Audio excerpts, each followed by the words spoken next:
சுகன்ஸ் ஹோம்ல வாயில வச்சதும் கரையக்கூடிய லட்டு ரெசிபி தான். 3 பொருள் போதும், திகட்டாத லட்டு ரெடி. சட்டுன்னு பண்ணிடலாம். கடலை மாவு 2 கிண்ணி, கலருக்காக மஞ்சத்தூள், 1 pinch baking soda, 1 pinch salt சேர்த்து நல்லா ஈவனா கட்டி தட்டாம மிக்ஸ் பண்ணிக்கணும். எதுல மாவை அளந்தோமோ 1க்கு 1.5 பங்கு தண்ணியை சேர்த்து நல்லா மாவை கரைச்சுக்கணும். கடாயில எண்ணெய் ஊத்தி காயறதுக்குள்ள பூந்திக்கு தயார் பண்ணியாச்சு. நான் முறுக்கு பிழியறதுல தான் பண்ணுவேன். அது எனக்கு கொஞ்சம் ஈஸியா சீக்கிரம் முடிஞ்ச மாதிரி இருக்கும். ஜல்லிகரண்டி கூட யூஸ் பண்ணலாம். டீடைல் லாங் வீடியோ போஸ்ட் பண்ணிருக்கேன், தேவை இருக்கிறவங்க செக் பண்ணிக்கோங்க. பூந்தியை நல்லா வறுத்து எடுத்து ஆறுனதுக்கு அப்புறம் மிக்சர்ல கொஞ்சம் கொஞ்சமா போட்டா சீக்கிரம் பொடிச்சிடலாம். இதுக்கு முக்கியம் சக்கரை பாகோட பதம் தான். 1 கப் சர்க்கரைய கடாயில சேர்த்து 2 சின்ன டம்ளர் தண்ணியை விட்டு சர்க்கரை கரைஞ்சதும் 1.5 கம்பி பதம் வந்த உடனே பாகோட அரைச்ச பூந்தியும் சேர்த்து நல்லா கலந்து கொஞ்சமா ஏலக்காய் தூள் சேர்த்து சுட சுட பிடிச்சா லட்டு தயார்.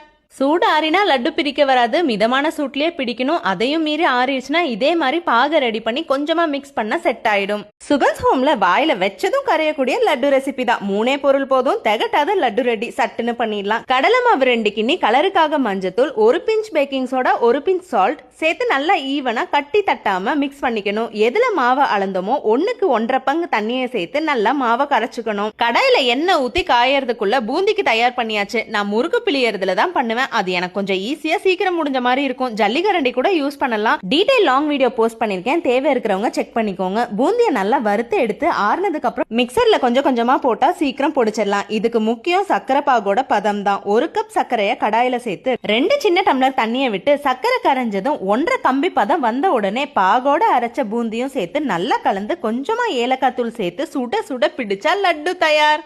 சூடு ஆறினா லட்டு பிடிக்க வராது, மிதமான சூட்லயே பிடிக்கணும். அதையும் மீறி ஆறிடுச்சுன்னா இதே மாதிரி பாக ரெடி பண்ணி கொஞ்சமா மிக்ஸ் பண்ண செட் ஆயிடும்.